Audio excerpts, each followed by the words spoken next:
Cops arrest. Black woman for shoplifting. Not knowing. She's an off-duty police captain. Denise Carter went shopping at Greenwood Mall. She appeared to the staff to be simply another black woman carrying a bulky purse, making her an ideal target for accusations. In an attempt to corner her, security officers Miller and Davis drew closer together, their movements laden with power. Then came arrogant, boisterous officer James Raines, the law-enforcing agent of dread. The fire behind her serene gaze, however, was invisible to them. After 20 years of service, a captain's badge was obtained via perseverance and determination. They assumed she would gently give way.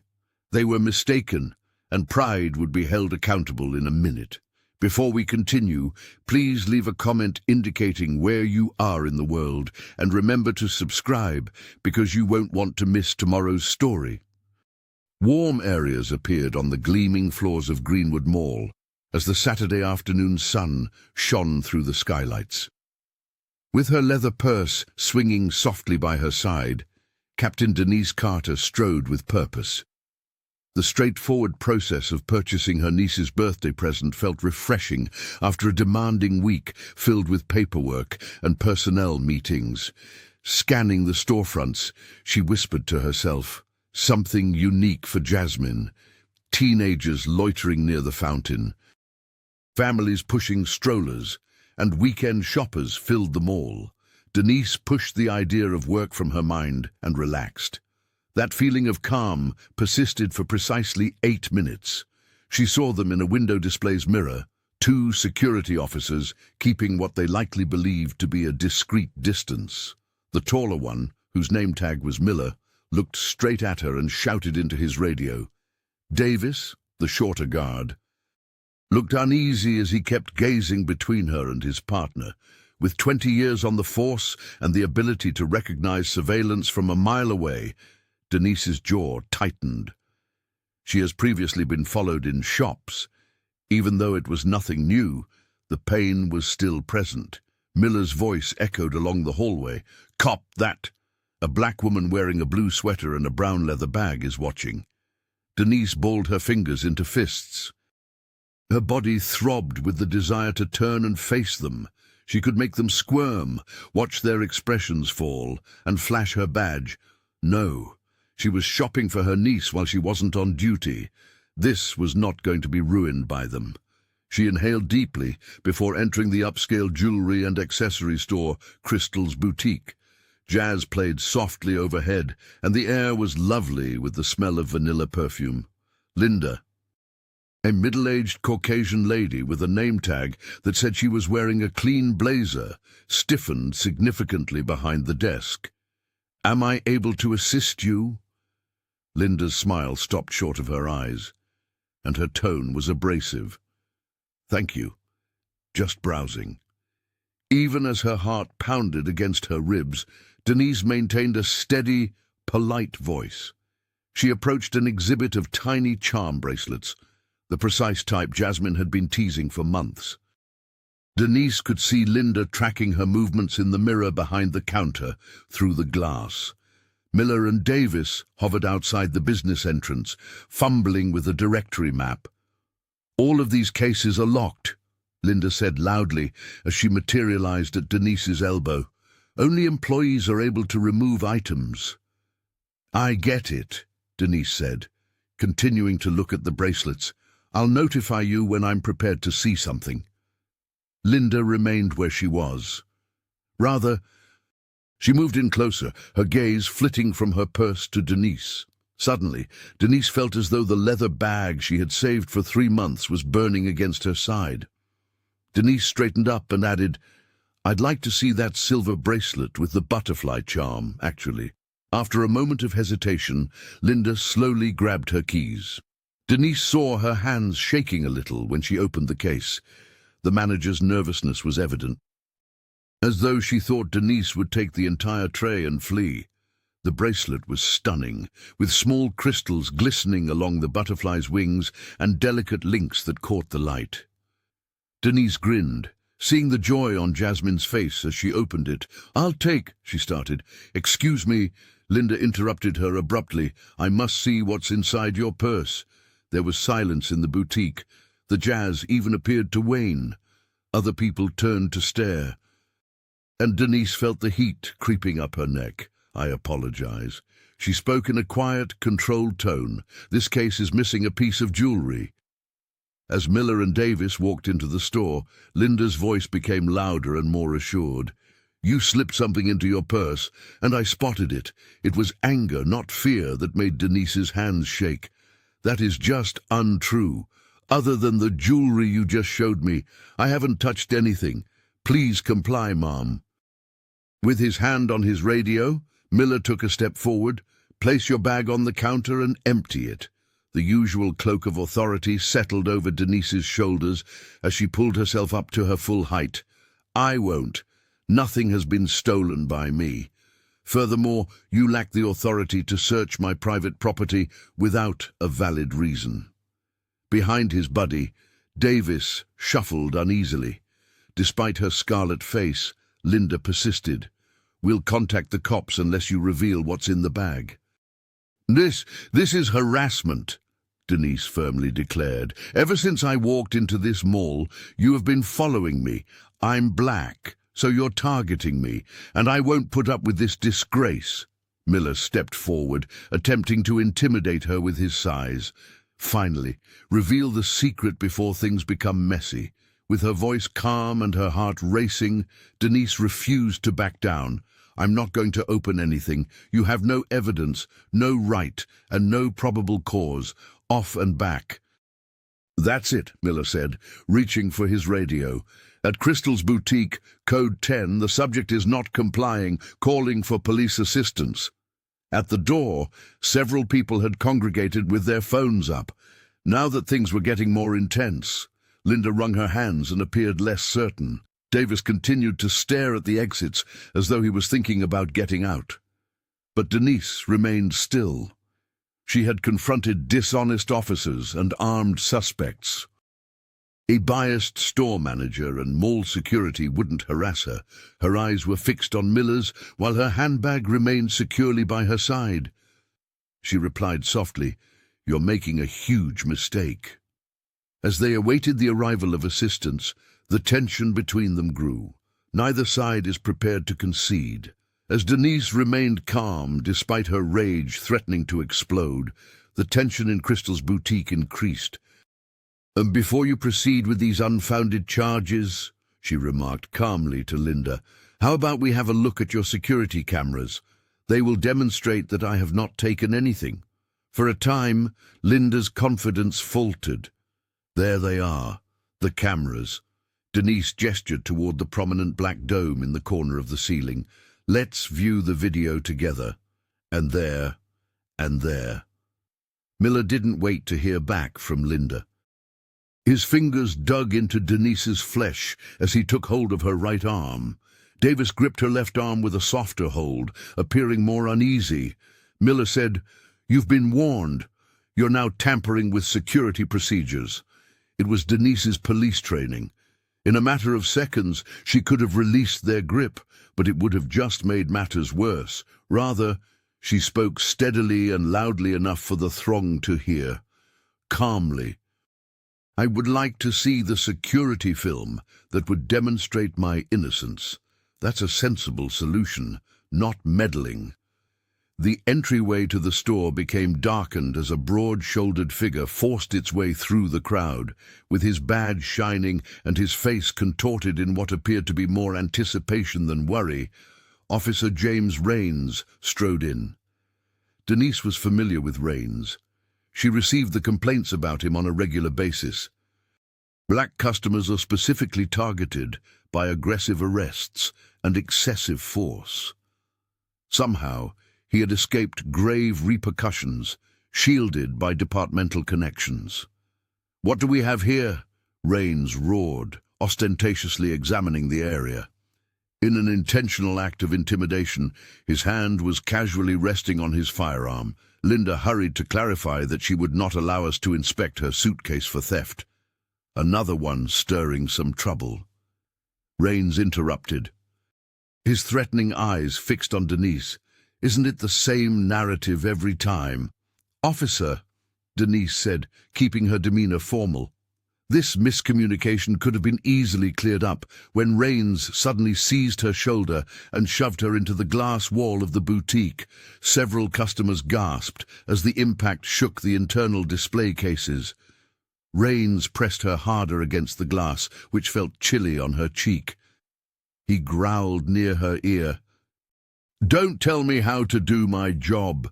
Now put your hands behind your back.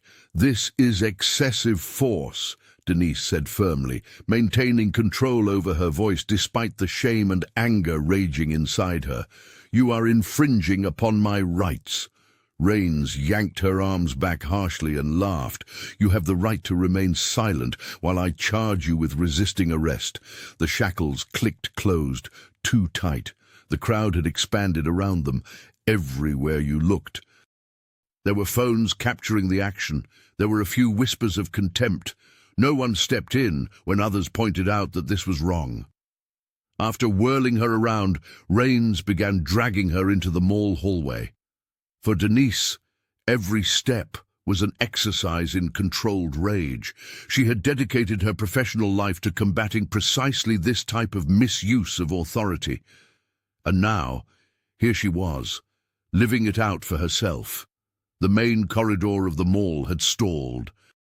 The sight of a well-dressed black woman being marched out in handcuffs was captured on high-end phones as shoppers crowded up against businesses. Denise's shoulders screamed from the uncomfortable position of her arms, but she kept her head up. Playing to his audience, Rains yelled, "You're making a scene for nothing. Simply cooperating would have been appropriate." When they arrived at the side exit of the mall, Rains' patrol cruiser was waiting. Denise had to blink multiple times to correct her vision because the afternoon sun was harsh after the filtered light from the mall. She turned to the expanding throng of witnesses and stated bluntly, "This must end before it gets any worse. Officer Rains, I believe you ought to be aware of something." He reached for the car door and snapped, "Save it for booking. I am 15th Precinct, Captain Denise Carter." The parking lot echoed with her voice. "Had you thought to ask for identification before attacking me, you would have known that my badge was in my front pocket." The grumbling of the audience increased in volume. With their phones still recording, a number of others approached. Rains' expression wavered in doubt, then solidified into a sneer. He sneered, "Sure you are," but his tone had taken on a new tone of anxiety. "In addition, I am the Commissioner of Police." "Look in my pocket," Denise demanded. Rains paused, then gave her pocket a harsh pat on the left side.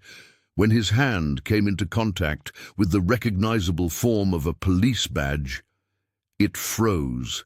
He pulled it back slowly, the gold shield glinting in the sunlight. He said, "This is fake," but his voice was no longer authoritative. Impersonating an officer is another charge. The crowd responded instantly. Someone said, "She's a captain." Another person said, "He arrested a police captain for shopping." The phones continued to record, capturing every moment of Rains' growing discomfort. "Before you go any farther, officer," Denise whispered softly, "I advise you to take off these handcuffs." Rains claimed that this badge might be a fake, although his hands were trembling a little. "What am I charging you for when I bring you in for verification?" Despite her growing rage, Denise remained firm in her challenge. "Officer Rains, is it still normal for you to shop while black?" There were more phones in the crowd, and someone was broadcasting live. When Rains realized how poorly he had miscalculated, his cheeks had become an unsightly shade of red. But rather than retreating, he tried to coerce Denise into getting into the patrol car by grabbing her arm once more. He hissed, "You're just making it worse for yourself, interfering with an officer, avoiding arrest, and wearing a fake badge." The wrath of the crowd was evident as the loudness rose. Even in handcuffs, Denise refused to back down, and her voice could be heard clearly above the escalating mayhem. "Officer, every second of this is being recorded, every misuse of authority, every transgression of convention. Do you really want to go on?" Their shouts rose in unison as the crowd's rage surged like a wave. Someone shouted from the rear, "Leave her alone!" Soon, dozens of people began chanting after others answered the call. In the last of the afternoon light, their phones were held aloft like torches. Still holding Denise's arm, Rains shuffled uneasily, obviously unsure of what to do. As more mall patrons paused to join the expanding crowd, his typical intimidation techniques were backfiring spectacularly. With her eyes on her phone screen, a teenage girl excitedly declared, "This is going viral. I've already received 1,000 TikTok shares. Are you all aware of this?" A black police commander was arrested for shopping. The bite of the handcuffs did not move Denise, who maintained a straight posture. Throughout her 20 years of service, she encountered innumerable conflicts. However, a fresh viewpoint that pierced her heart came from being on this side of the cuffs. A panic-stricken security supervisor rushed out of the mall. A woman in a sharp business suit behind him gripped her phone and spoke quickly into it. The supervisor's face became pale as he took in the spectacle, the irate audience, the handcuffed police captain, and the increasingly furious officer Rains. The woman in the suit identified herself as Patricia Wells, the mall's PR director, and said, "Internal affairs is on their way." "Maybe we ought to take this inside, officer." "There's nothing inside to move," Denise said. "We must remove these handcuffs immediately." The number of phones in the crowd increased. Live broadcasts surged, and social media platforms saw an explosion in comments and shares. Nobody was able to stop the story from spreading. Someone said, "Look at these numbers. There have already been 20,000 views." Patricia Wells took a step forward, her businesslike grin strained. "Maybe, Officer Rains, considering the situation." Rains yelled, "I don't follow orders from mall management." Despite the cool weather, his bluster was waning, and he had beads of sweat on his brow. A police cruiser with flashing lights but no siren rolled into the parking lot. Sergeant Robert Watkins emerged, evaluating the situation with a carefully neutral expression on his aged face. He knew Denise's reputation for honesty because he had worked with her for years. Watkins yelled out, "Officer Rains," in a tone that was surprisingly informal. "Would you mind explaining why a police captain is in handcuffs?" At last, Rains released his hold on Denise's arm. "I was answering a call about theft, Sergeant." Watkins interrupted. "Now, this woman said she was a captain, but that's your commanding officer's commanding officer, Captain Carter. The badge in your hand is authentic. I advise you to confirm that fact as soon as possible." As the scenario played out, the audience had fallen silent. A range of emotions, including fear, rage, and calculating, were visible on Rains' face. At last, he produced his keys and took off the shackles, his hands shaking. Observing the crimson marks where the metal had penetrated her skin, Denise touched her wrists. Tomorrow she would have bruises as proof of yet another ordinary encounter gone awry. Patricia Wells took the stage, her voice loud enough for the phones in the crowd to hear all she said. "I want to sincerely apologize on behalf of Greenwood Mall for this regrettable occurrence. Captain Carter, we take great satisfaction in providing a friendly environment for all customers. And it's obvious that we let you down today. An unfortunate event." With a stern voice, Denise repeated, "Is that what we now refer to as police brutality and racial profiling?" The director of PR winced. Her agony was captured on more phones. With a little fracture in her professional facade, Wells added, "We will be conducting a full investigation." Denise interrupted, "We'll review our security procedures in detail and save it." Everything was captured by your security cameras. The audience whispered in agreement. I think you should keep that video. A number of people expressed their support and offered to provide their footage as proof.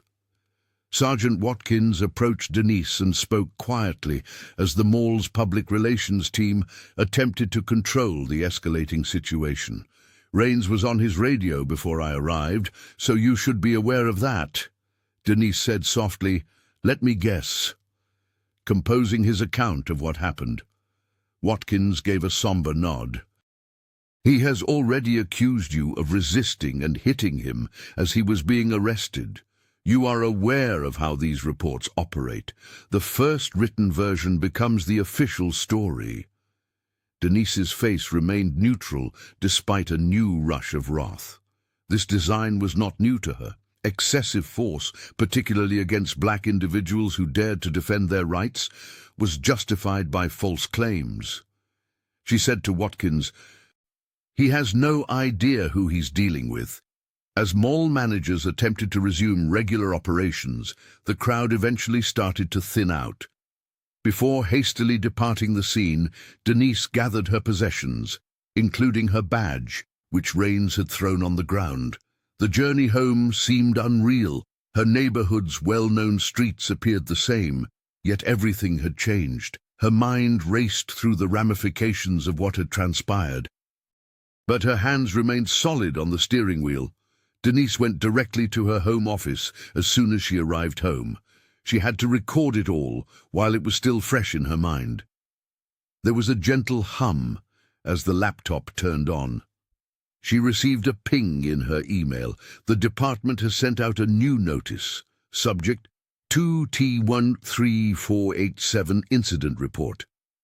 With a tightened jaw, Denise opened the attachment and read it. Rains reported that she had been belligerent and argumentative from the beginning. He said she had refused proper security procedures and swung at officers. The story depicted an uncontrollably irate black woman, exactly the caricature she had battled throughout her career. With the charges blazing on her screen, she reclined in her chair. The police union, the chief's office, and internal affairs had all received copies of the email. Rains had acted quickly in an attempt to steer the story. When Carla Johnson arrived, the kitchen clock read 7:30 p.m. Denise, whom she had known well over the course of their 15-year acquaintance, was carrying a bottle of wine and wearing the worried expression. Carla had seen enough cases as a defense lawyer to know when trouble was coming. Denise pointed to the takeout containers on the dining room table and added, "Yeah, I ordered Chinese." We figured this conversation would require gasoline. After setting her purse down, Carla took out a manila folder. I read the report you forwarded to me. Denise, it's worse than I anticipated. The events of the day now overwhelmed the comforting familiarity of their regular supper routine as they sat down at the table. As Carla poured the wine and Denise served the meal, the two ladies settled into a cadence that was reminiscent of their shared struggles and years of friendship. Denise pushed her sweet and sour chicken around the plate and said, "Tell me straight. How awful is it?" Carla sipped her wine slowly before responding. "The report's writing is ideal for starting an IA investigation. Rains is an expert in his field. He says you hit him as he was being arrested. Assault on an officer is what that is. He has portrayed you as antagonistic, combative, and obstructive. Additionally, he has the support of those mall security officers." However, Denise objected, "There are videos. The actual events were witnessed by many of people. Videos can be useful, but you are aware of the department's operations. They will claim that the video is insufficient and does not tell the entire story. They'll emphasize your demeanor and accuse you of making things worse." Carla put down her fork, which clinked against her plate. "We both know how the system handles black officers who create a stir.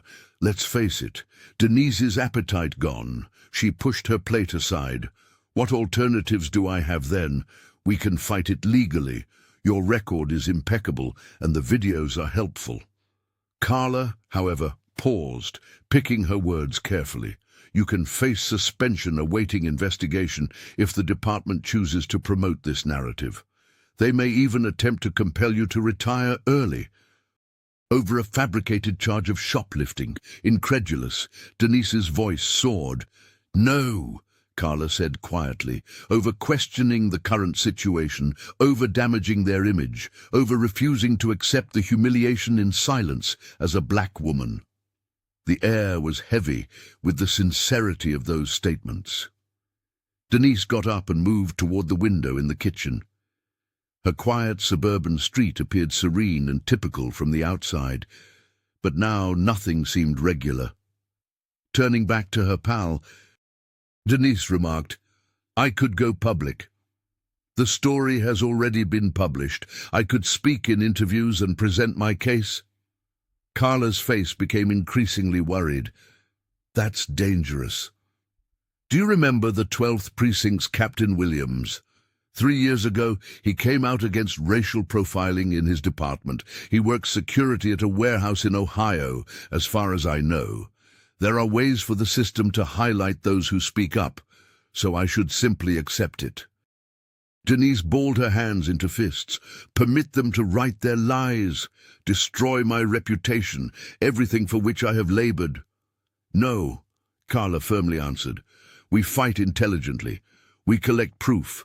We construct a case. And Denise," she continued after hesitating once more, "this isn't just about you, in my opinion. What are you saying?" Carla spread a number of paperwork across the table and opened the manila folder she had brought. "I've defended 6 black clients who were arrested at or close to the mall in the last 12 months. They are all accused of attacking officers or avoiding arrest, all following their harassment charges." As Denise studied the facts, her police background kicked in and she leaned over the papers. Are the same officers involved? In majority of them, Rains is featured. Additionally, observe the pattern. The complaints are always followed by the accusations. They seem to be silencing people by threatening to prosecute them. A shiver went down Denise's back. The ramifications were astounding. What is the number of cases we are discussing? Just the ones that came to me are these. How many people, in your opinion, accepted plea bargains because they were unable to pay to fight? How many of them were terrified and kept quiet? Late into the evening, the discussion went on. Both ladies are dissecting specifics, searching for trends, and creating a larger picture. It was almost midnight when Carla left, according to the kitchen clock, but there was no sleep. Denise sat in her dimly lit living room, browsing social media on her laptop, her face glowing blue. Videos of her arrest became viral on the internet. Outrage and calls for justice were expressed in some responses. Some hurled racist insults, accusing her of using the race card or receiving what was rightfully hers. The article had been picked up by a news website. While shopping, a black police captain was arrested. A valid stop or racial profiling. There were conflicting narratives in the comments area. On the sofa table, her phone buzzed. Unknown figure. She sat up taller after reading the message. "Captain, get out of here. You have no idea what you're getting into." With her police training automatically taking notes, Denise gazed at the television.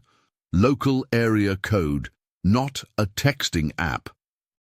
But a regular carrier delivered the text. The threat was straightforward yet well-crafted, nothing overtly illegal. She recorded the time and date by taking a screenshot. Another piece of proof for whatever was on the horizon. Her face was lit by the phone's brightness in the dimly lit room, emphasizing the resolve on her face. They believed they might frighten her into keeping quiet.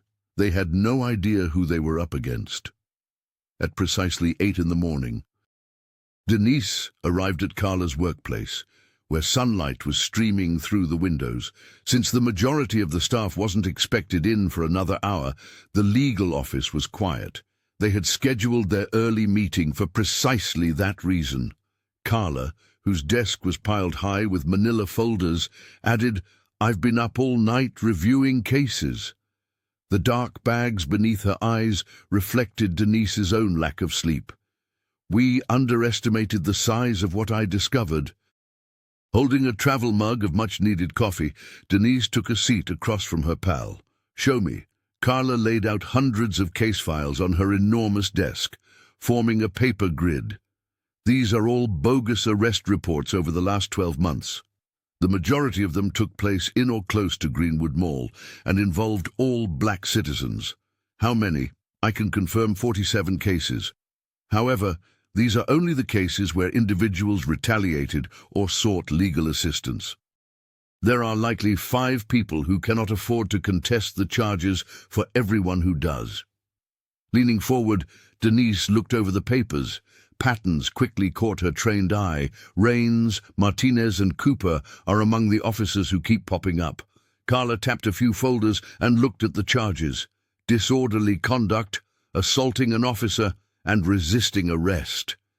Denise's jaw tightened as she said, "All charges that pit the citizens' word against the officers, making it nearly impossible to fight in court." "Yes, and this is where things start to get interesting." Carla took out a spreadsheet that she had created. 86% of these instances result in guilty pleas. Instead of risking a trial, the majority of defendants accept bargains. Denise said, "That's way above normal plea rates," her investigators' instincts taking over. Additionally, mandatory probation is a part of every plea agreement. Carla's tone became sharp. In particular, probation via New Horizons Supervision Services, a private contractor. Private probation. Denise's eyebrows shot upward. "I had no idea that was legal. The trend is expanding. To save money, counties contract out probation monitoring. However, have a look at the fees that these individuals must pay." Carla gave him another piece of paper: costs for electronic monitoring, drug testing, and monthly supervision. With rage rising in her breast, Denise mumbled, "Some people end up paying thousands of dollars over their probation period, creating a whole new debtor's prison system. And if they are unable to pay, they break probation, which entails further fees and possibly jail time. The cycle never ends." Too upset to remain motionless, Denise got to her feet. "I must view our internal documents regarding this. The precinct must have a documented trail," Carla cautioned. "Be careful. I remain a police captain notwithstanding that threat from last night. I am fully entitled to examine arrest records." Denise collected her belongings. "They cannot prevent me from carrying out my duties." In the precinct, Denise was sitting at her desk an hour later, carefully extracting digital documents. She observed the officers' sidelong glances and the hushed discussions that ceased as she passed. It was obvious that the bogus arrest report had circulated. Ignoring them, she concentrated on her computer screen as she looked for patterns: location, Greenwood Mall, officer, Rains, charge, and resisting arrest. Years' worth of arrest data went by. The numbers continued to rise. Then she came upon a memo regarding the department's collaboration with New Horizons Supervision Services, which caused her to halt. Richard Greenwood, the CEO of the company and the mall's owner, was listed. She discovered financial reports after doing more research. Greenwood Holdings LLC was the parent company of the probationary firm. Another subsidiary was the mall security company. Everything was interconnected.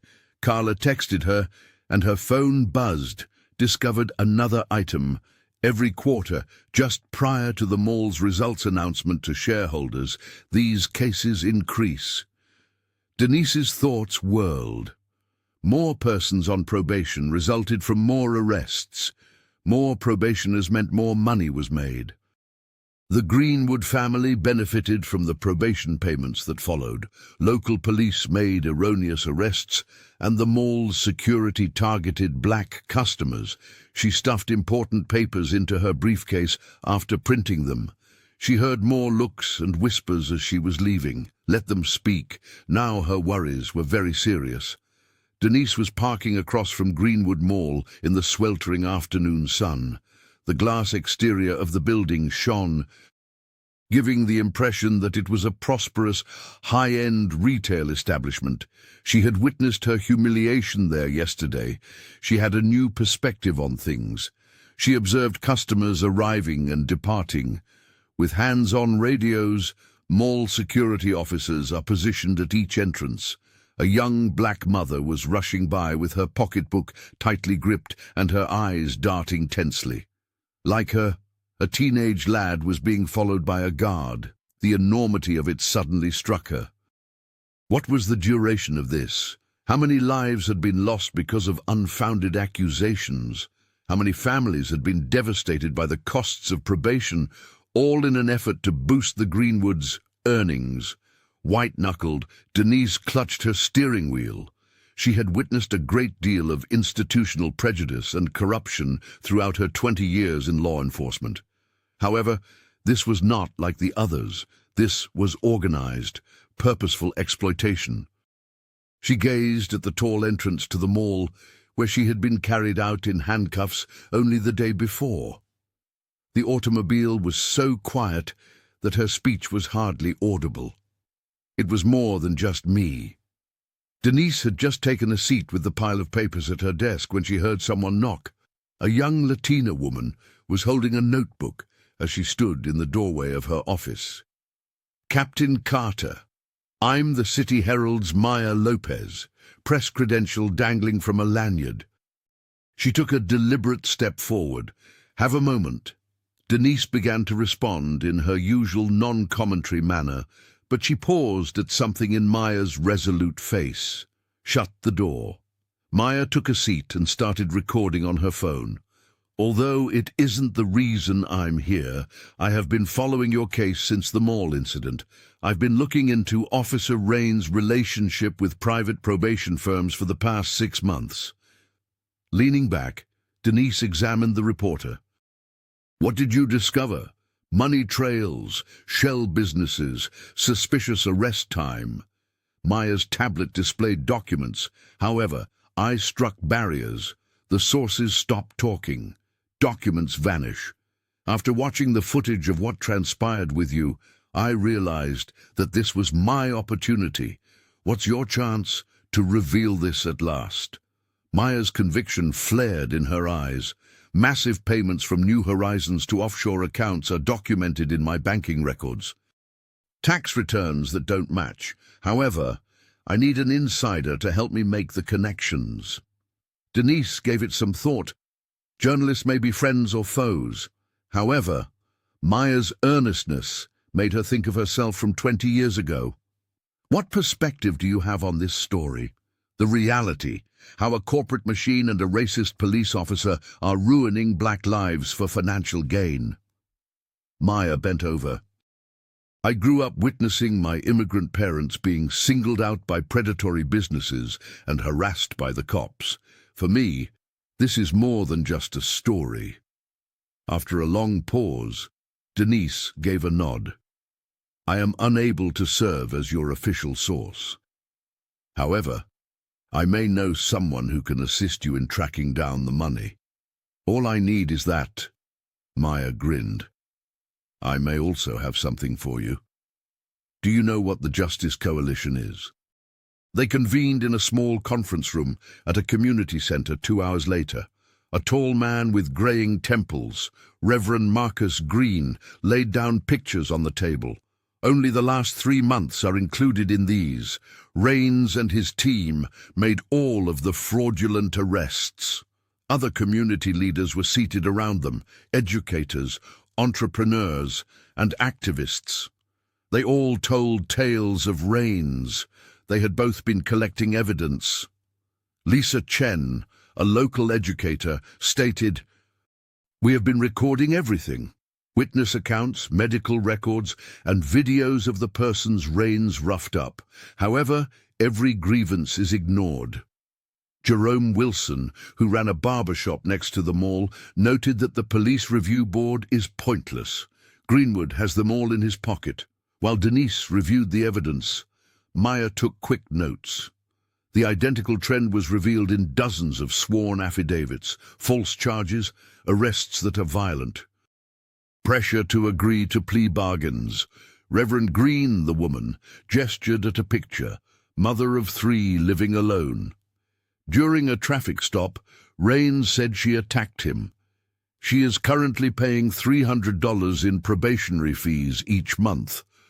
A second job has to be taken. Lisa added quietly that if she resisted the allegations, they would remove her children.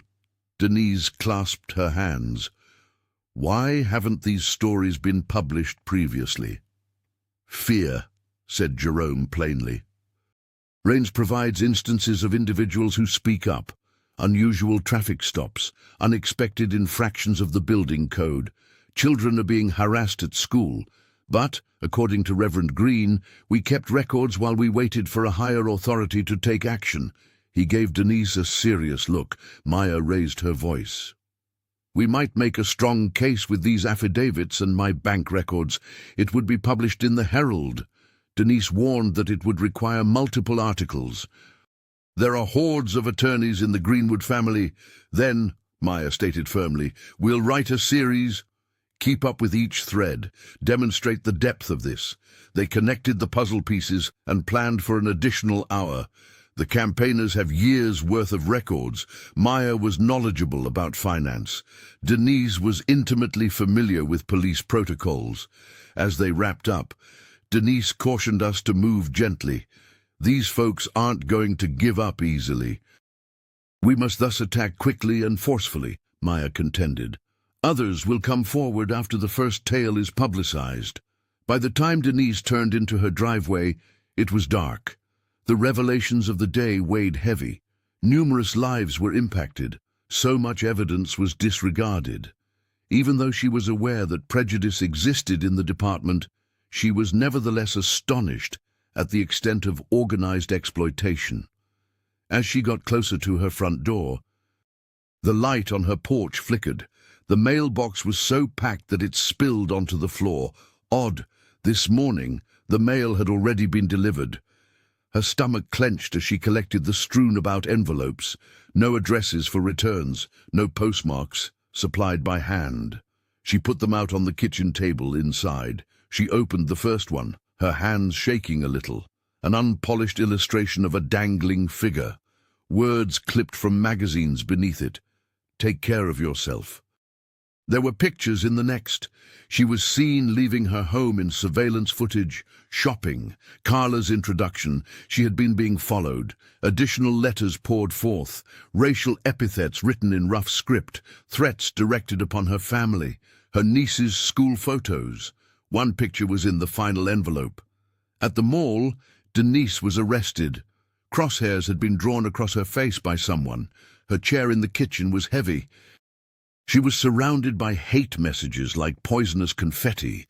They were attempting to intimidate her into keeping quiet, as if they'd frightened a lot of people. They had erred, though. It was difficult to frighten Denise Carter. She had evidence now that they were concerned enough to threaten her. In order to preserve any possible proof, she carefully collected the letters. She would show them to Maya and the coalition tomorrow. Let them record another instance of intimidation. She was headed in the correct direction because of the threats. Furthermore, she was no longer alone. The hate mail was burning a hole in Denise's briefcase as she walked down the precinct corridor the following morning. She needed a higher authority to support her. The door to Lieutenant Harris's office was open, and she could see him at his desk going over reports. "Mark, do you have a moment?" She knocked lightly on the doorframe and asked. With his effortless smile that has come to define him, Harris looked up. "For you, Captain, always." He pointed to the chair on the other side, shut the door. Denise took a seat in the chair and looked at her old friend's face. She had worked innumerable cases with Mark Harris and had known him for 15 years. He had supported her elevation to captain and defended her when others questioned her ability to command. She took out the threatening letters and said, I need to show you something. Last night this arrived in my mailbox. Harris studied the hate mail, his face growing serious. The picture of the crosshairs made his jaw clench. Denise, Jesus, have you filed a report on this? To whom? She bent over. There's more to this than rain and that mall incident, Mark. After some investigation, I've discovered a pattern. This privatized probation scheme is fueled by pressured pleas and false arrests. That is a grave charge. Harris carefully placed the letters down. Do you have evidence? Constructing it, I have financial records with strange payments, victim testimonials, and now these threats. She gave the letters a tap. Someone is afraid enough to attempt to terrify me. Harris gave his temples a rub. You see, I've always supported you. However, an inquiry of this nature has the potential to rock the department as a whole. It must be shaken. Denise's tone became stern. You've witnessed Rain's methods. How many grievances have we buried? Dirty cops aren't the only issue here. Systematic exploitation is what it is. You're heard. Harris paced behind his desk as he stood. You're correct. This has to be looked into. However, we must do it wisely. He looked over at her. Let me assist you. I can discreetly spread the word to see if anyone else is prepared to come forward. Denise felt a wave of relief. Regards, Mark. I was sure I could rely on you. Always. He grinned broadly. Please, just keep an eye on yourself. Perhaps spend a few days with relatives until we identify the sender of these threats. Denise stated firmly, I'm not hiding. That's their goal. As stubborn as ever. Harris gave a loving shake of his head. Let me at least designate a patrol car to pass your house on a regular basis. I'm capable of taking care of myself. Denise collected the correspondence. Thank you, though. Having you on my side is helpful. We take care of our own, Harris told her. Let me know what you discover. The remainder of Denise's day was a haze of mundane tasks and meticulous evidence collection. She copied important documents and kept them in safe places. In situations like this, too many records had a tendency to vanish. At last, she left for home after midnight. Crickets were chirping in the pleasant summer air as the street remained still. Her normal parking space was illuminated by automated lights as she pulled into her driveway. Angry red letters were splattered across the hood and doors of her car under the intense glare. Traitor. Denise held her keys and froze. Her sedan's white paint was still oozing with wet paint. Her thoughts were racing. The moment, the message. This vandalism wasn't haphazard. Her hand automatically went to her holster as she quickly looked around. In the darkness, nothing moved. The person who did this is long gone. Her fingers shaking, she snapped pictures of the wreckage. Then she caught sight of something that chilled her. A message had been inscribed into the paint by the perpetrators. Captain, don't say anything. Her rank would only be known by a department employee. Nobody outside would be aware that she was looking into it. She considered all the people she had discussed the case with. Maya, members of the coalition, Carla, Harris. She thought back to her talk with Harris. He had offered to spread the word, asked if anyone else was aware of her investigation. She murmured, damn it, she had given him all of it, the proof she had discovered, the names of possible witnesses.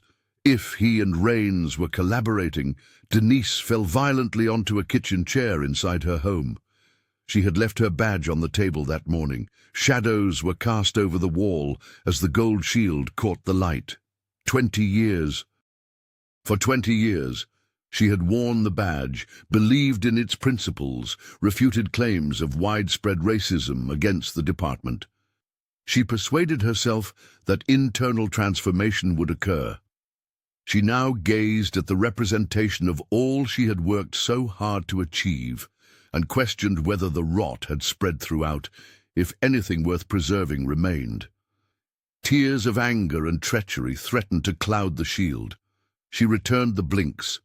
Self-pity is not an option. She needed to make some choices. No one in the department should be trusted. Keep a record of everything. Build the case in silence until she had unquestionable evidence. One thing was very evident from the vandals. Within these walls, she was alone. In the faint light of the kitchen, her badge flashed accusingly.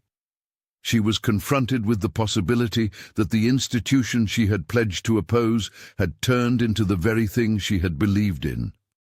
And the weight of 2 decades weighed heavily on her shoulders. The following morning, Denise received an urgent text from Maya on her phone. "We must meet." A huge break. The typical location. 20 minutes later, Denise was sitting at Jerry's Diner's back booth, drinking a cold cup of coffee. With only a few regulars strewn around the counter, the little eatery was all but deserted. With her messenger bag firmly gripped at her side, Maya hurried in as the door's bell rang.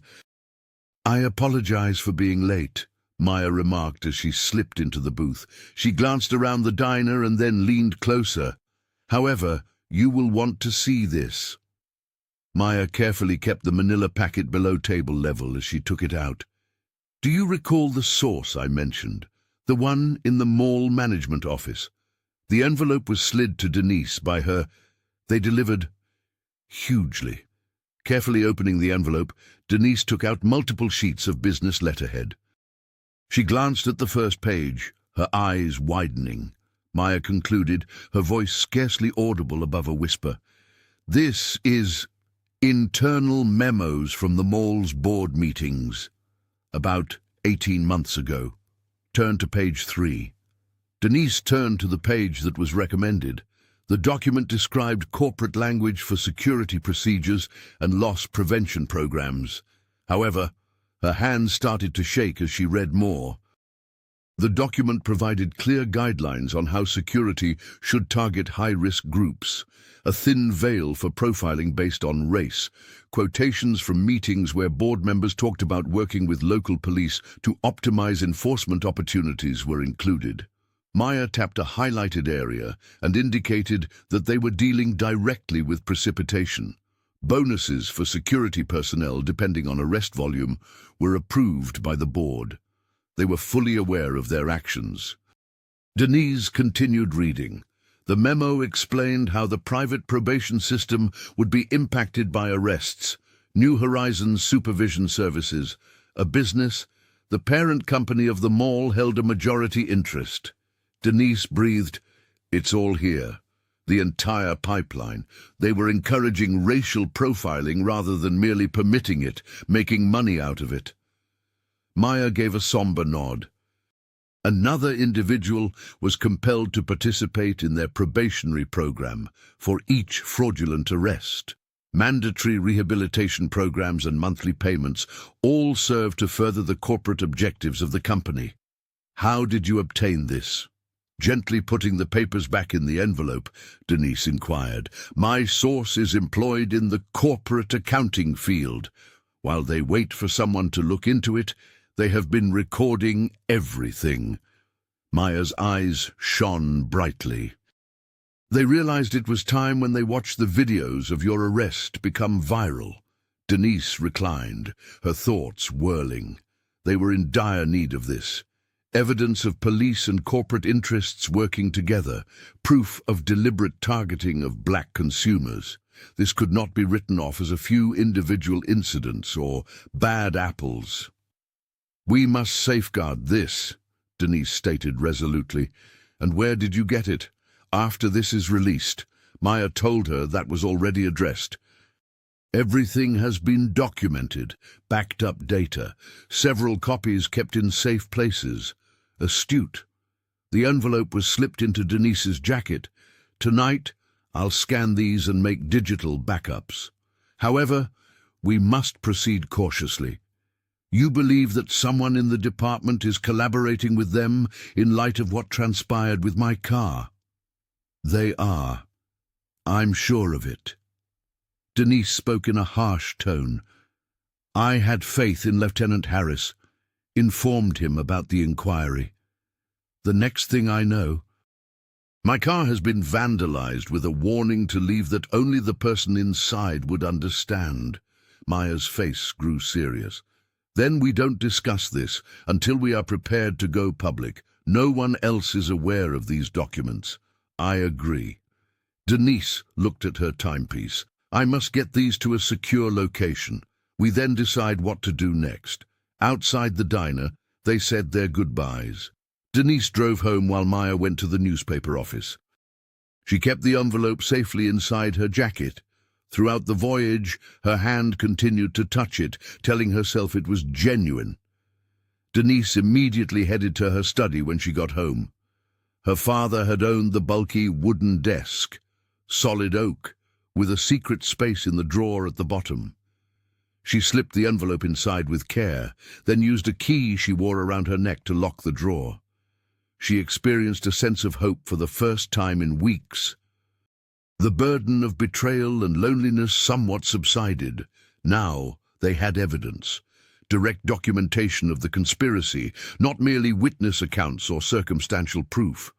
For once, Denise prepared her own dinner and tasted it rather than only following the procedure.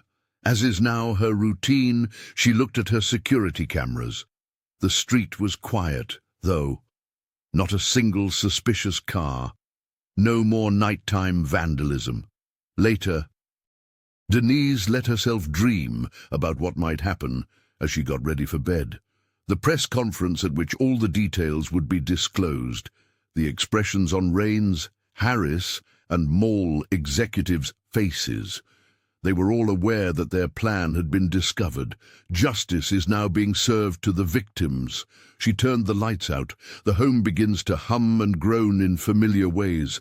The desk drawer had been latched firmly. Around her neck was the key secure. Sleep came easy for the first time since this began.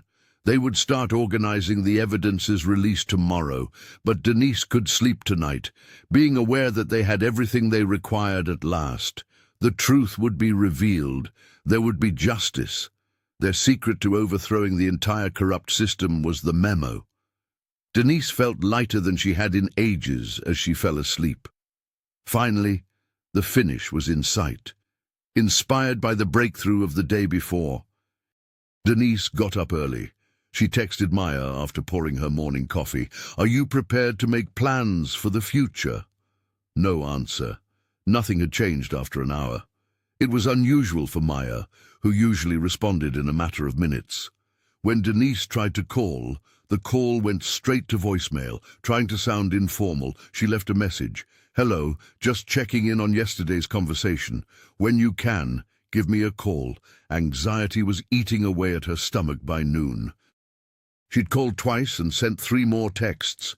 It was deafening how silent Maya was. Denise's phone buzzed as she was at her desk going over case files. Alert, breaking news. As she read the headline, "Local reporter hospitalized after brutal attack," her coffee cup fell to the ground. There was an excruciating slowness in the article. The picture of Maya was there. Early this morning, investigative journalist Maya Lopez was discovered unconscious. With trembling hands, Denise reached for her keys. The journey to Metro General seemed to go on forever. Eternity and every red light, every possibility that came to mind was worse than the one before it. She was to blame for this. Maya had been drawn into this mess by her. Reporters flooded the hospital lobby. Denise pushed her way to the information desk and flashed her badge. The room of Maya Lopez. "Are you related?" the receptionist inquired. "Officer Captain. She is a witness in a current inquiry." It was easy to lie, essential. 412. The elevator appeared to scuttle from floor to floor. With every second that went by, Denise's guilt increased. She ought to have realized that Maya would be their objective, ought to have properly protected her. The door of room 412 was open. With her left arm in a cast and her face wounded, Maya reclined in the hospital bed. Her eyes glowed at the sight of Denise in spite of everything. "You look awful," croaked Maya. "Me?" Denise walked over to the bed. The person wearing the hospital gown is you. The other guy should be seen. Maya winced as she attempted to grin. What took place? Denise pulled up a chair and inquired. After work, I walked to my car. I was seized from behind by someone. Maya's voice sounded harsh. Professional work, knew just how to cause pain without causing death. Denise balled her fists. Have you seen their face? Maya softened her voice after glancing at the door. Better. Noticed another item. When I was thrown to the ground, they rode up in their jacket. A flash of chrome appeared at their hip. Denise became icy. A badge. Maya gave a small nod.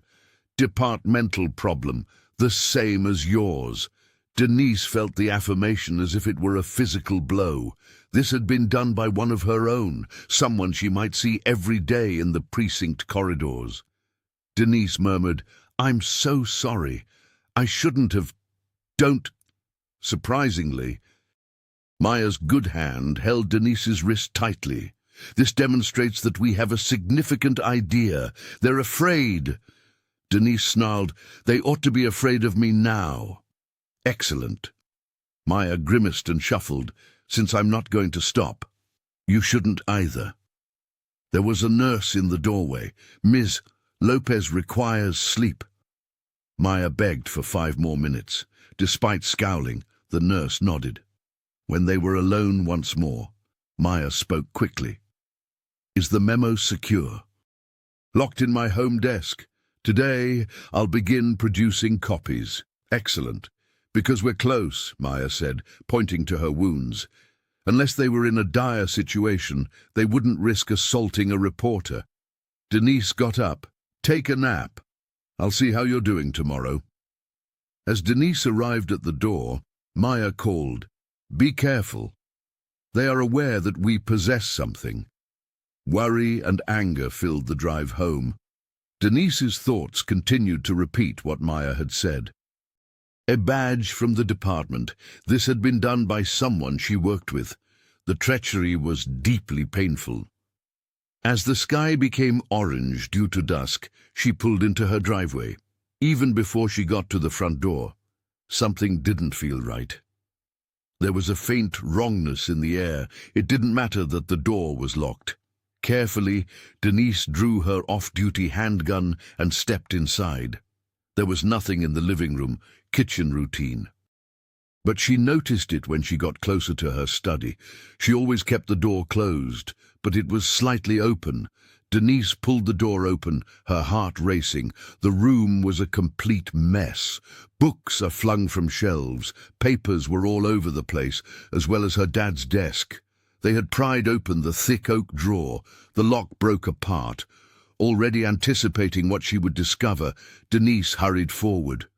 The secret section was bare. They had lost the manila envelope with their evidence.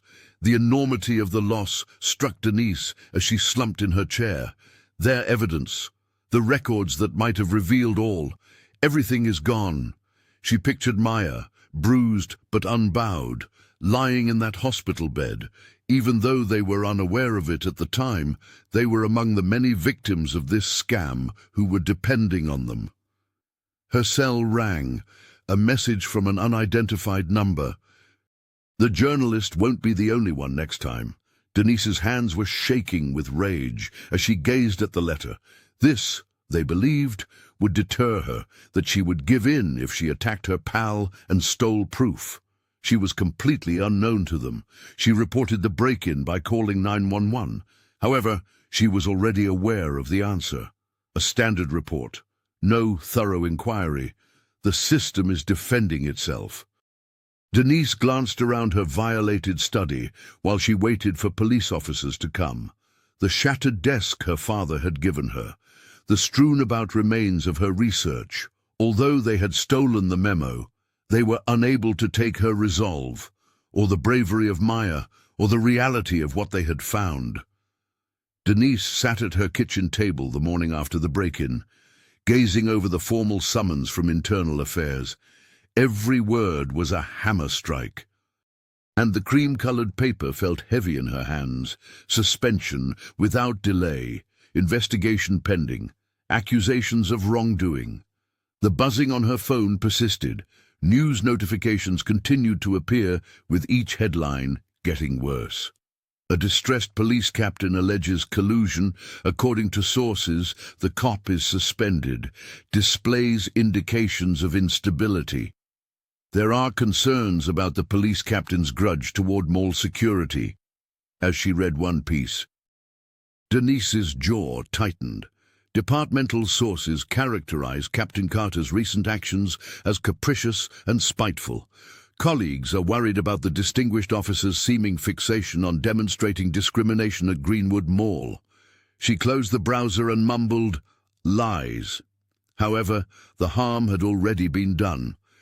She was being portrayed as the irate black woman, transforming her legitimate outrage into something illogical and harmful. Once more, her phone buzzed. One more unidentified number. "Pig, I hope you perish." Since yesterday, she had been inundated with dozens like it. Some people's hatred was inventive, others mere threats of death. Even though it was just midday, Denise stood up and pulled the blinds closer. Somehow, it seemed safer in the dark. She had already inspected every window and door and swept the flat twice for bugs. Are you paranoid? Perhaps, however, after Maya's fate, following the break-in. A local news anchor was talking about her predicament with phony concern as the TV droned in the background. According to sources, Captain Carter's allegations of institutionalized prejudice seem baseless and may have been motivated by personal concerns. With shaking hands, Denise reached for the remote control and clicked it off. Their lies didn't feel as good as the stillness. She turned herself in to internal affairs that morning, leaving her rifle and badge on the coffee table. She was reduced from 20 years of service to a piece of metal and a weapon she was no longer able to carry. Her stomach turned at the sight. This time, her sister's phone rang. It went to voicemail, Denise said. How could she respond? That she was all right, that everything would be all right. She would keep the lies in her throat. Feeling confined, she paced the apartment. With every pass, the walls appeared to close in. There was danger in every shadow. She jumped with every sudden sound. Overhead, a news helicopter buzzed. All morning, they had circled her building in the hopes of seeing the distressed captain. The blinds were already drawn, but Denise ducked from the windows. New email notifications from the police union rang on her laptop. Disappointed doesn't even come close to describing her supervisor's recent actions. You ought to have refrained from speaking from an anonymous account.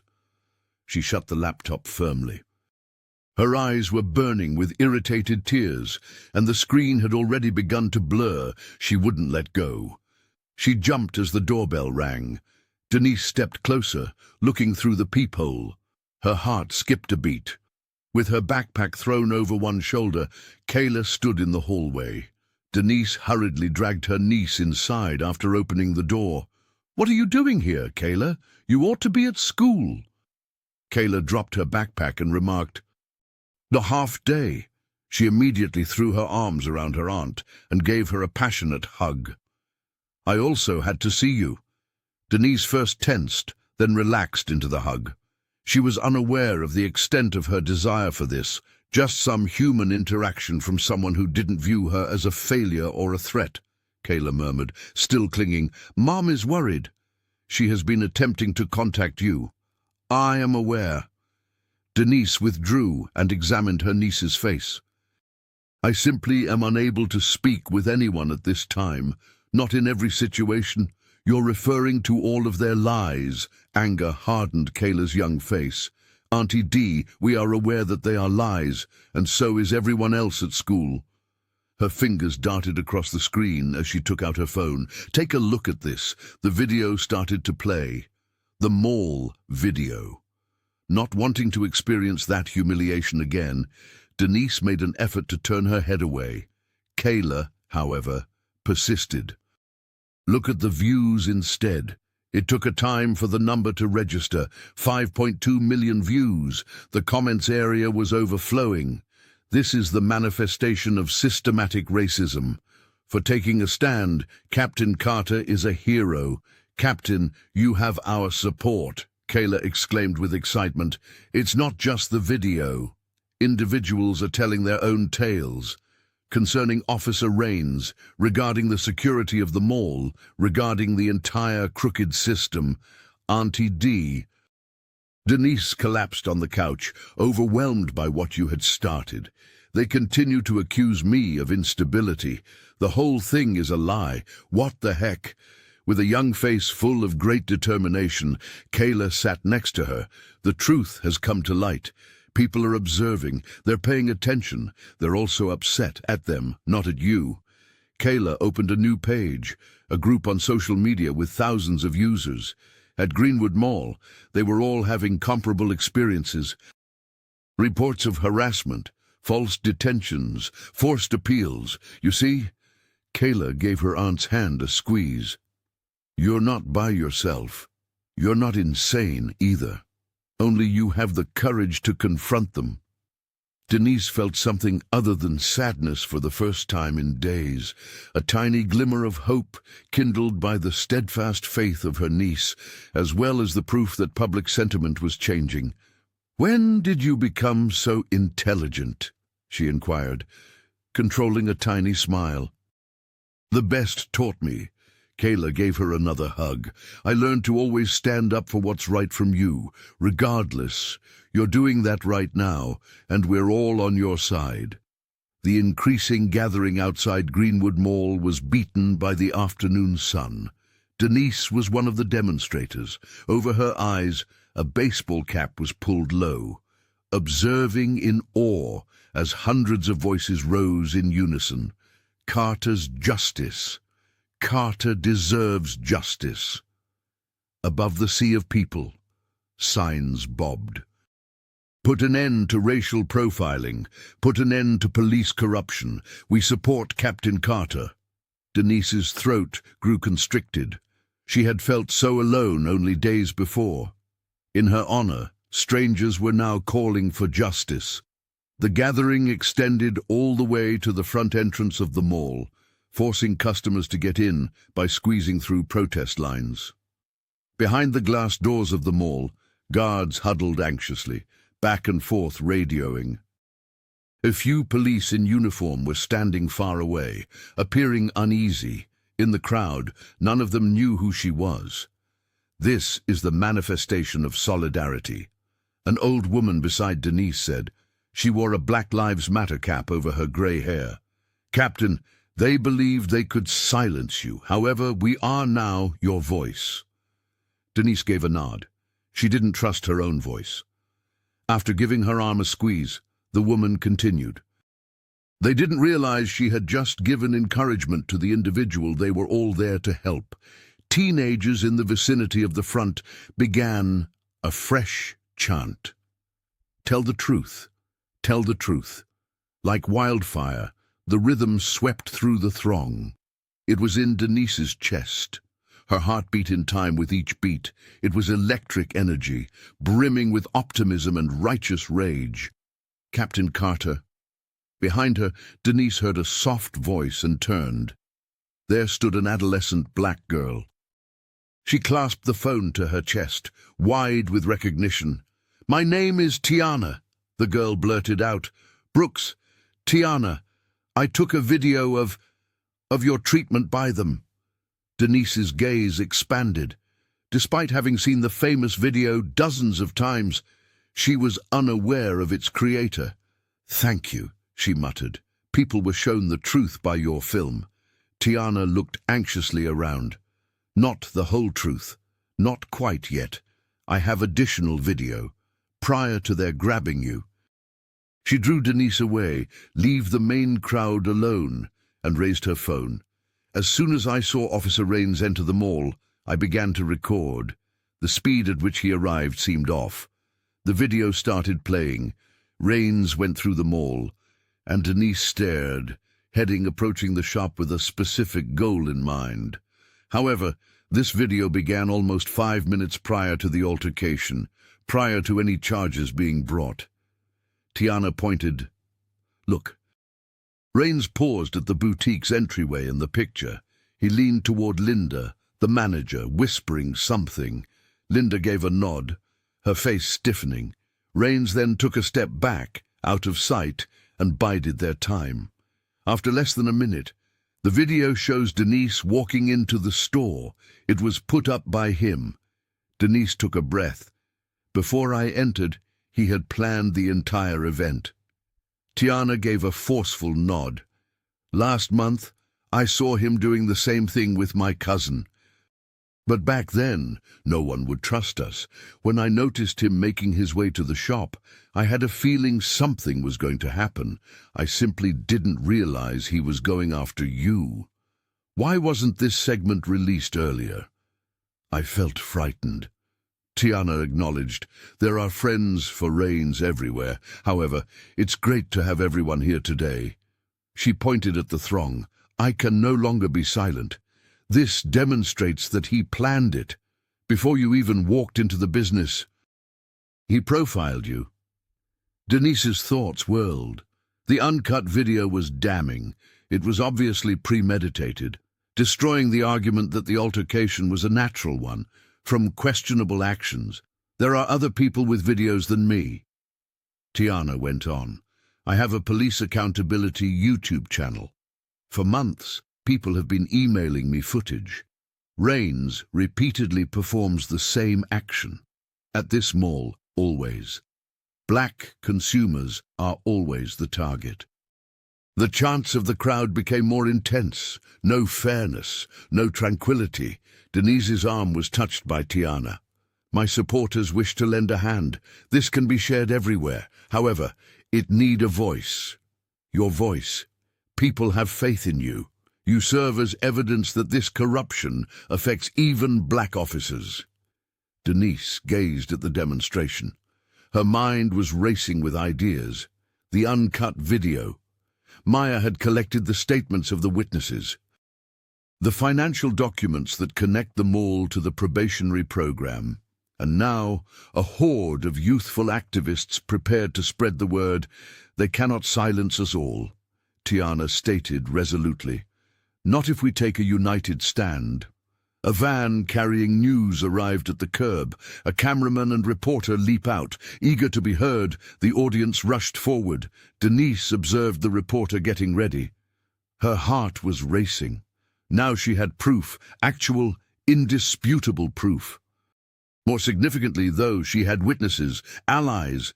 Behind her, a movement was growing. The voices of the demonstrators rose. What are we seeking? Fairness. When would we like it? Right now, security at the mall was requesting assistance. More police vehicles pulled up. Between the demonstrators and the entrance, there is a line of officers. Tiana raised her cell phone. The damning footage is prepared for distribution. Captain, what would you like to do? Straightening her shoulders, Denise drew strength from the crowd's enthusiasm. There, in Tiana's hand, was the truth. Now she just had to wait for the appropriate time to tell. They couldn't possibly conceal the story again, because it was such a major moment. Maya's injured face was harshly shadowed by the fluorescent lights of Metro General's recovery ward. Her left arm was in a cast as she lay propped up in the hospital bed. But Denise remembered the strong determination that burned in her eyes. Denise leaned into the chair next to the bed and said, "You should be sleeping." She could still hear the demonstrations outside Greenwood Mall. Maya winced and adjusted herself, not able to sleep, not with something this large in my possession. She lowered her voice after glancing at the door. "Do you recall that I mentioned my assailant wore a badge?" Denise leaned in and nodded. He was in fact careless. Maya's expression changed slightly to one of satisfaction. My phone fell while the attack was happening. Presumably assuming I had videotaped him, he snatched it. He was unaware of my backup security procedures, though. What are you saying? Maya's good hand went to the bedside table and grabbed her laptop. In 2024, I work as a journalist. I don't have tracking software, do you think? My phone began uploading everything to my cloud storage as soon as he switched it on, as well as... She pulled out a folder, every file on his phone. Denise's gaze expanded. You compromised the phone of a police officer. In a technical sense, he connected to my device and hacked himself. Whose phone was it, you ask? Maya swiveled the screen toward Denise's direction. James Martinez, Officer Raines's companion. Denise studied the papers that were on the screen. Spreadsheets, bank records, strings of emails. As she read, her hands started to shake. Everything is here, Maya remarked. Every payment made to New Horizons Supervision Services by the parent business of Greenwood Mall. The contracts are approved by city officials who receive a kickback.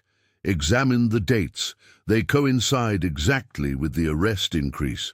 Denise perused the emails that Raines and the mall's CEO, Charles Wilson, exchanged.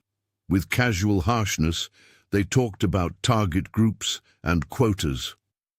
Another thread revealed discussions about accelerating guilty pleas with Judge Harrison, who oversaw the majority of the mall-related cases. Denise whispered, "They're not even trying to hide it. They believed that no one would ever notice these. There's more." Maya produced an additional document. Do you recall the memo that vanished from your desk? In Martinez's email, I discovered a copy.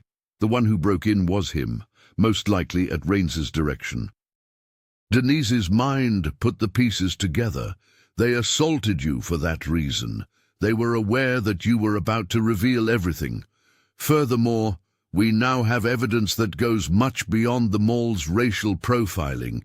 This is profit-driven, systematic exploitation. Maya's voice got louder.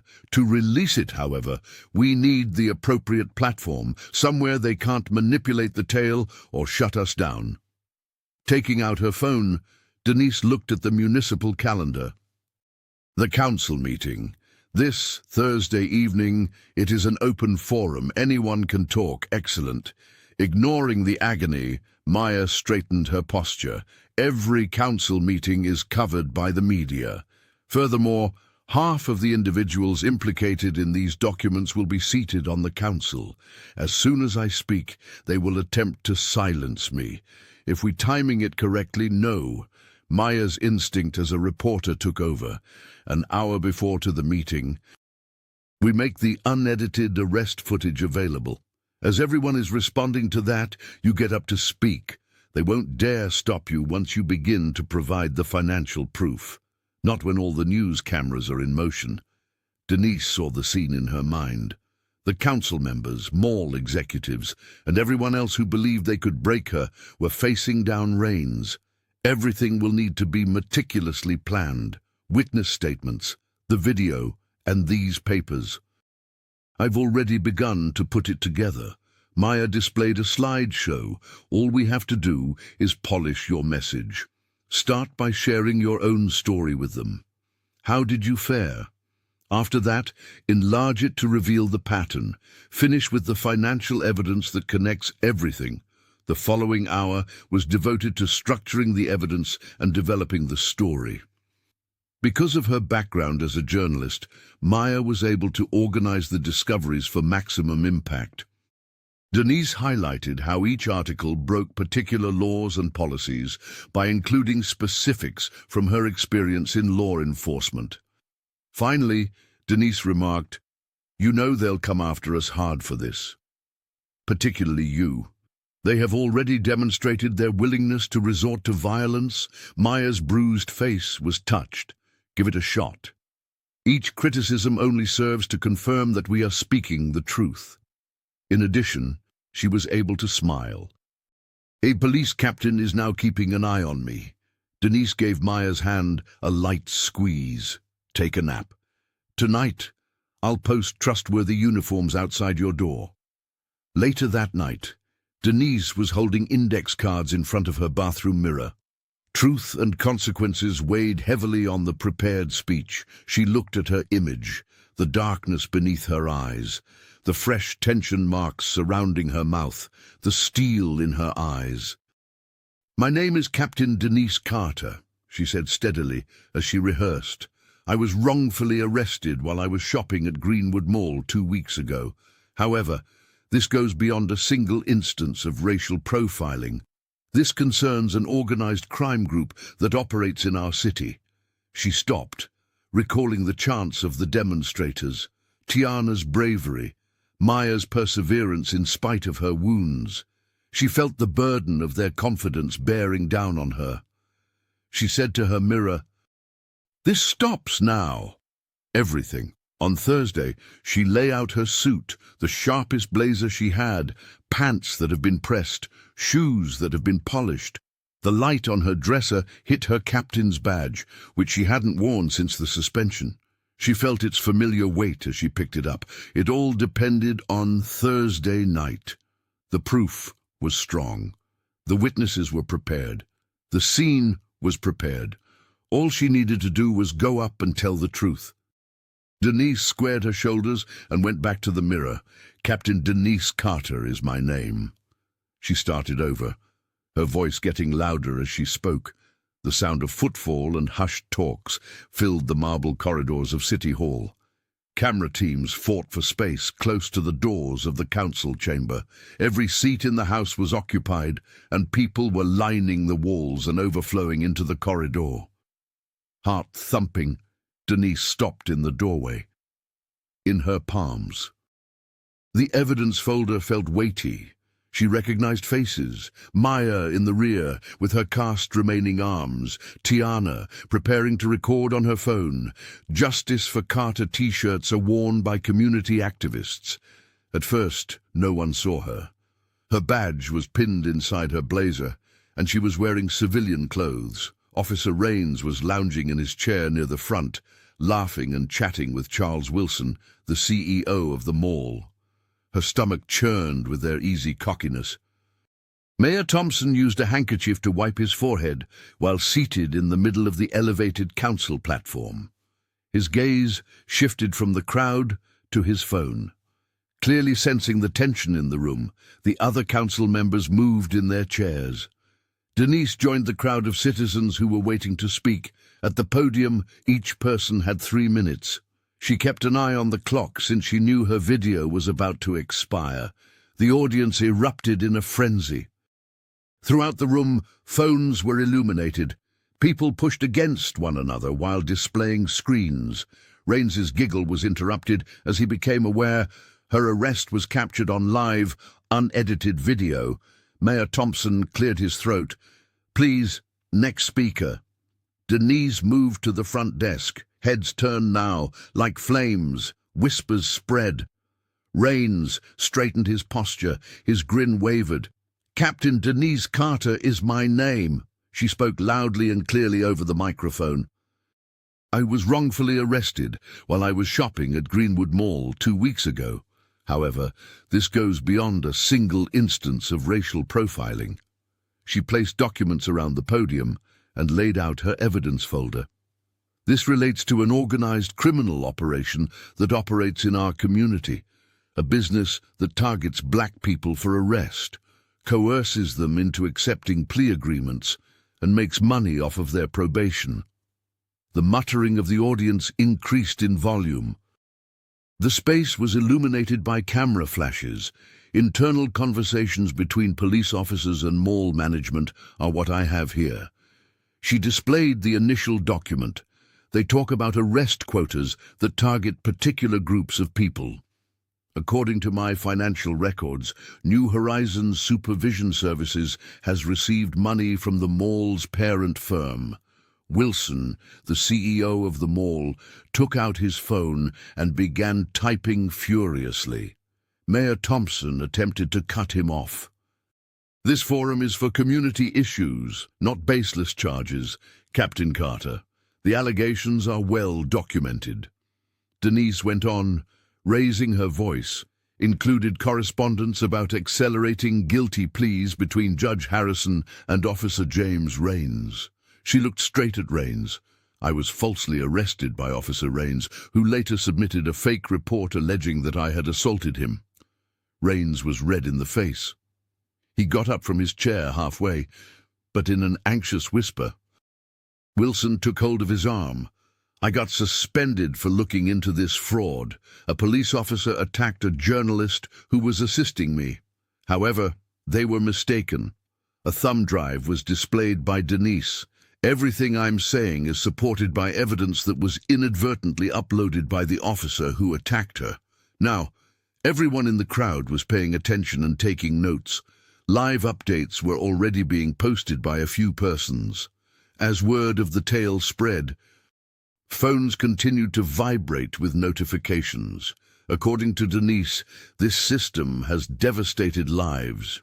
Numerous innocent persons were coerced into entering guilty pleas, compelled to pay unaffordable probationary fees, caught in a debt surveillance loop. All for the benefit of a private business and its partners. She turned to face the council. By now, everyone has seen the footage. That's the beginning. However, I have dozens of victims' statements. I can provide evidence of kickbacks to local authorities. I've got... That's sufficient. Rains burst out of his chair. His hand went to his firearm as he sprinted toward the podium. Defamation and meddling with an investigation have led to your arrest. The audience erupted into standing. Two officers in uniform, however, blocked Rains' route before he could get to her. Chen and Rodriguez were officers from Denise's precinct, and she recognized them. Chen firmly commanded, "Rains, stand down. No one is being arrested by you." Rains pushed by them and said, "Get out of my way. It's an order." "You don't give us orders," Rodriguez said. From the throng, more policemen appeared, creating a line of protection between Rains and Denise. The room exploded. With their phones capturing everything, everyone leaped to their feet. In the rear, a chant began. Fairness, fairness, expanding until the entire space was occupied. Rains took a step back. Anger and incredulity twisted his face. The CEO of the mall had already slipped out the door. Mayor Thompson was frantically pounding his gavel in an attempt to bring the peace back. The chant, however, simply got louder. Fairness, fairness, fairness. Surrounded by her fellow cops, Denise stood at the platform, seeing the revelation of the truth she had battled so hard to uncover. Chaos erupted in the council chamber, with mics sticking out like spears. Camera teams surged forward. The room was transformed into a strobing disco of light and shadow using flashbulbs. The cries of justice became a deafening clamor as they reverberated off the marble walls. Denise's hands stopped shaking, and she stayed steadfast at the podium. This burden had been on her for weeks. The betrayal, the rage, the dread. She felt oddly at ease as she watched it all fall apart. With a determined expression on her face, State Attorney Patricia Walsh pushed her way through the crowd. She had been listening to everything while sitting quietly in the back. She was serious now. Over the commotion, Walsh cried out, "Captain Carter, I require those records, each and every one." Denise now meticulously assembled her evidence folder, ensuring that all of the papers were in its proper location. Myers acquired bank documents from her attacker's phone, the memos from within, the victim statements. She condensed 2 weeks of her life into paper and manila. Denise handed her the folder and added, "It's all here." 3 years have passed since the money trail began. Judge Harrison's private foundation received payments from shell corporations that belonged to the mall's parent company via offshore accounts, comparable payments to Councilman Peters' brother-in-law's company, New Horizons Supervision Services. Walsh's eyes widened as she turned through the papers. This is thorough. She took out her phone and began sending quick texts. "I'm summoning my group. No one exits this room." The mob drowned out the mayor's gavel strikes, despite his continued attempts to restore order. Already, a number of council members had slipped out the side entrance. Others presumably wondered if their names were in that folder as they sat motionless, their faces pallid. With the other officers still obstructing his way to Denise, Rains paced close to the wall like an animal in a cage. His palm continued to quiver in the direction of his empty holster. Minutes before, Chen had gently persuaded him to surrender his firearm. "All of this is false." Rains' voice cracked as he yelled, "She's faking it. She is attempting to demolish what we have created." "Too late," he caught himself. "Everything you've constructed." Walsh turned abruptly to face him. "Officer Rains, what precisely have you constructed?" Like a wave of dark suits and badges, more state investigators entered the room. They collected phones, took names, and secured exits with practice speed. Mall CEO Charles Wilson attempted to blend in with a throng of people making their way out the entrance. A female detective crossed his path. "We'll need you to stay, Mr. Wilson." Wilson started, "I have an urgent meeting." "Yes." He was interrupted by the investigator. "With us. You do." Officer Rodriguez came up to Rains near the podium with handcuffs. Rains looked to be shaken by the sight. Anger twisted his face. "This is impossible," he growled. "One of you is me. 20 years of service. Are you truly going to support her?" "James, turn around," Rodriguez urged softly. "Don't exacerbate this." Rains briefly looked like he may fight. His gaze darted between the officers encircling him as his muscles clenched. Then he sagged his shoulders. All of a sudden, the fight left him. Rains maintained eye contact with Denise while Rodriguez read his rights and cuffed him. His eyes were filled with sheer poisonous malice. Denise, however, didn't turn away. She had ignored unpleasant realities for far too long. At last, Mayor Thompson had abandoned his gavel. He stood, adjusting his tie, attempting to appear more authoritative than he actually was. He declared, "I am calling for an immediate independent investigation into all matters raised here tonight in light of these allegations. The city will fully cooperate." "This investigation is being taken over by the state," Walsh said. "Mr. Mayor, your participation is required. The law requires it." Instead of chanting, the crowd was now using their phones to record everything. Social media was already booming with the tale. Everywhere in the chamber, reporters were performing live stand-ups. Wilson and a few very apprehensive council members followed Rains as they were carried away, and Denise watched. State investigators were marking evidence, snatching computers, and closing down offices. In front of her, the system she had battled against was being disassembled piece by piece. Officer Chen gave her arm a light pat. "Captain?" "Outside, people are congregating. They're interested in hearing from you." Abruptly tired, Denise nodded. She was exhausted when the excitement wore off. She was aware that she still had one task to complete. She moved across the room, taking pats on the back and handshakes from strangers. From the other side of the room, Maya gave her a thumbs up with her good arm. With a victorious smile, Tiana had already begun uploading her video footage. It was a warm night when the huge doors of City Hall opened.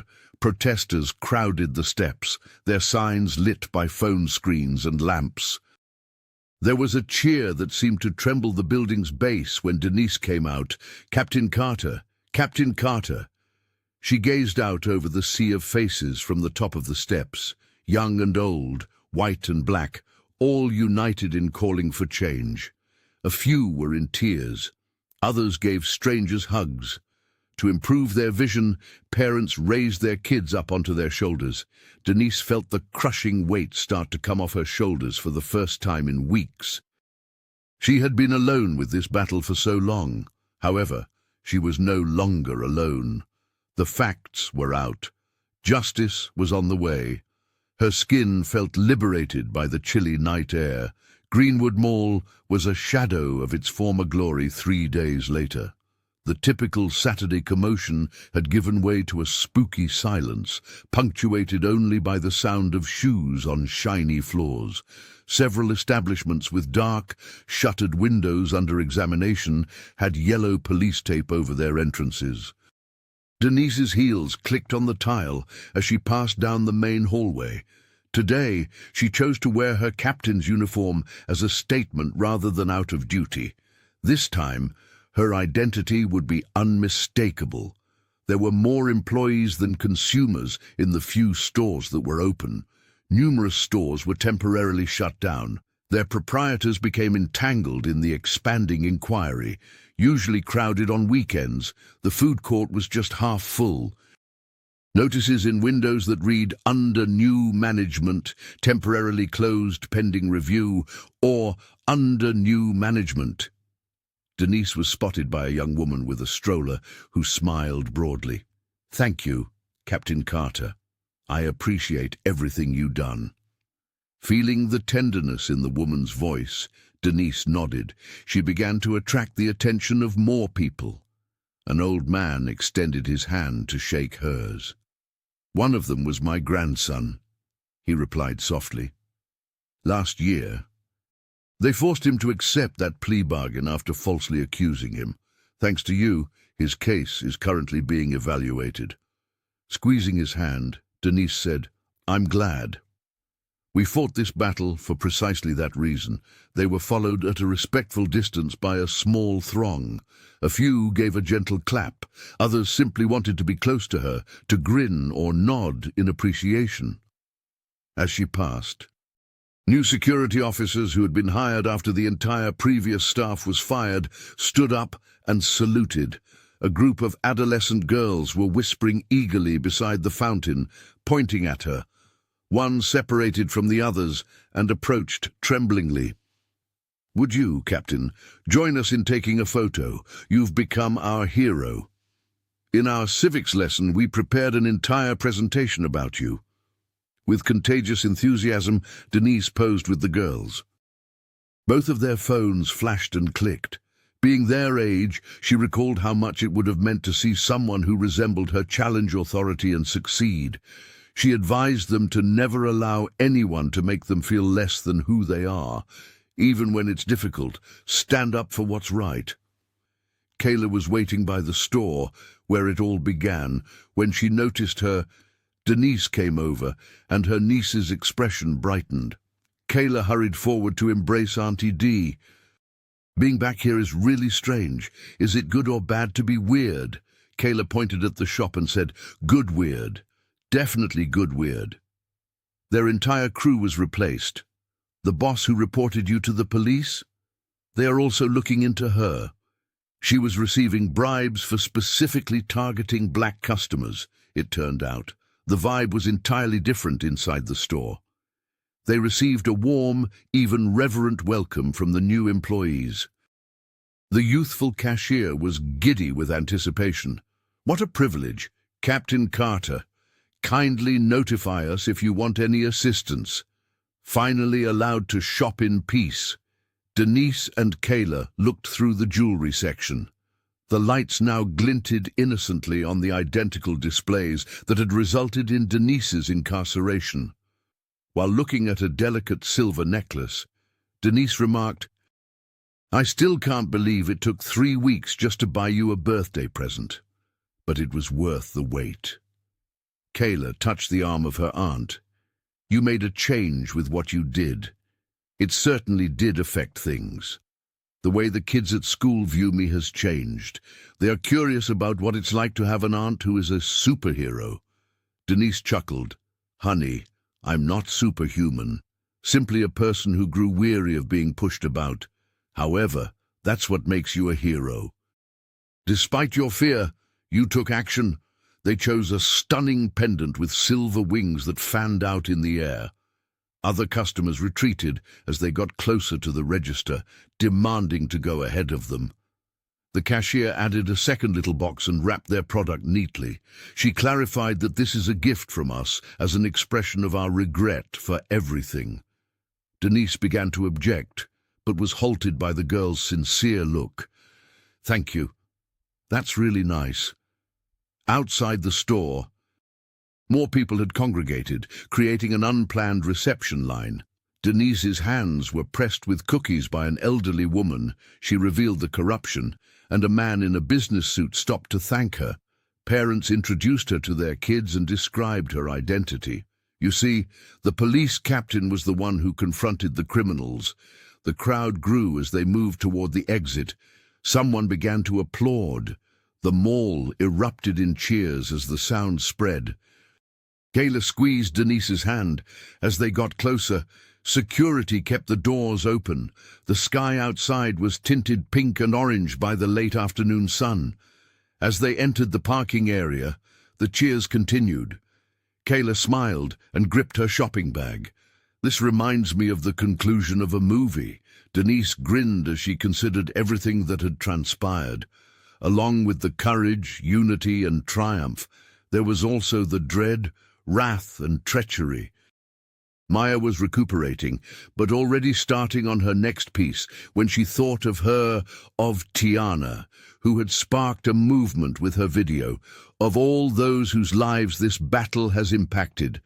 What do you know, sweetheart? Denise gave her niece a shoulder squeeze. Her voice was quiet, reserved for Kayla alone. The battle is not yet over, but today we've prevailed. Kayla's new necklace's silver wings glinted in the waning light, resembling optimism in flight. I hope the story was enjoyable to you. To ensure you don't miss the next one, please subscribe and share it with your friends. I've chosen 2 stories for you to read in the interim that I believe you will like. Enjoy your wonderful day.